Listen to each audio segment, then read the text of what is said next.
விநாயகர் சதுர்த்தி வழிபடுவது ஏன்? பொதுவாக விநாயகரை வழிபடுறோம் சார். அதுக்கப்புறம் சாமியெல்லாம் கும்பிடுறோம், பழம் சாப்பிட்றோம், நைவேத்தியம் பண்ணுறோம். அதுக்கப்புறம் எடுத்துகிட்டு போய் அவர் ஏரியிலையோ குளத்துலையோ கரைக்கிறோம். இதுதான் நாங்கள் அந்த நாள்லேருந்து இந்த நாள் செய்கிறோம். எதுலேயே அதனுடைய உண்மையான தத்துவத்தையும் அர்த்தத்தையும் புரிஞ்சுக்கணும். நீங்கள் மண்ணில் செஞ்ச விநாயகரை வழிபடுங்க அப்படின்னு எதற்காக சொன்னாங்க அப்படின்னு கேட்டிங்கன்னா, இந்த இறைவன் பஞ்சபூதங்களில் கலந்துருக்கிறான். அதனால் இந்த இறைவனை மண்ணில் இருந்து அந்த இறைவனை நீங்கள் வெளியே எடுக்கணும்.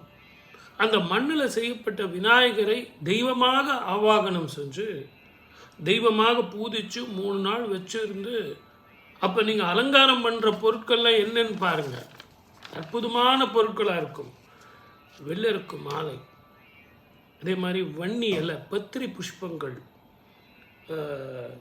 தேங்காய், சுண்டல், கொழுக்கட்டை, எள்ளுருண்டை, விளாம்பழம், வாழைப்பழம், எல்லாத்த விட அருகம்புல் ரொம்ப ரொம்ப முக்கியமானது, சந்தனம், நெல்லி, கொய்யா, பேரிக்காய், அவல், பொரி, இப்படின்னு இயற்கையிலேயே எளிமையாக எல்லாருக்கும் கிடைக்கக்கூடியது நாகப்பழம்.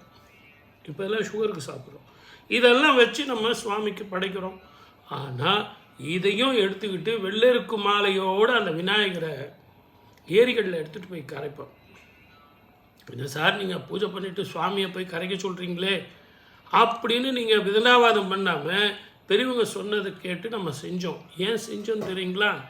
அந்த மாதிரி ஏரியில் எடுத்துகிட்டு போய் கலக்கும்போது அந்த ஏரியில் உள்ள டாக்ஸிக், இப்போ நீங்கள் போட்ட பொருள் அத்தனையுமே இயற்கை பொருட்கள், இயற்கையில் உண்டாகக்கூடியது, சந்தானத்தையும் உயிரணுக்களையும் மக்களுக்கு கொடுக்கக்கூடியது, அந்த நீரில் இருக்கக்கூடிய இன்ஃபெக்ஷனை போக்கக்கூடியது.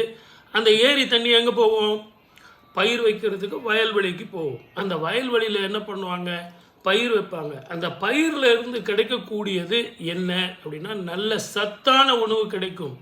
ஏன்னா தெய்வமாக அவாகனம் செஞ்ச விநாயகரை அந்த மண்ணில் அவாகனம் செஞ்சு இந்த மூலிகை பொருட்களோடு எடுத்தும் போய் பத்திரி புஷ்பங்களோடு நீங்கள் நீரில் கலக்கும்போது அந்த நீர் உத்தமமாக மாறுகிறது, அற்புத மூலிகை நீராக மாறுகிறது. அந்த நீர் உயிர் சத்து உள்ள உணவாக மாறுகிறது. உயிர் சத்து அப்படின்னா வம்சத்தை விருத்தி செய்யக்கூடிய, நல்ல சத்சந்தானத்தை கொடுக்கக்கூடிய, நல்ல ஆன்மீகமான குழந்தைகள் பிறக்கக்கூடிய உயிரணுக்கள் உற்பத்தி ஆகிறது.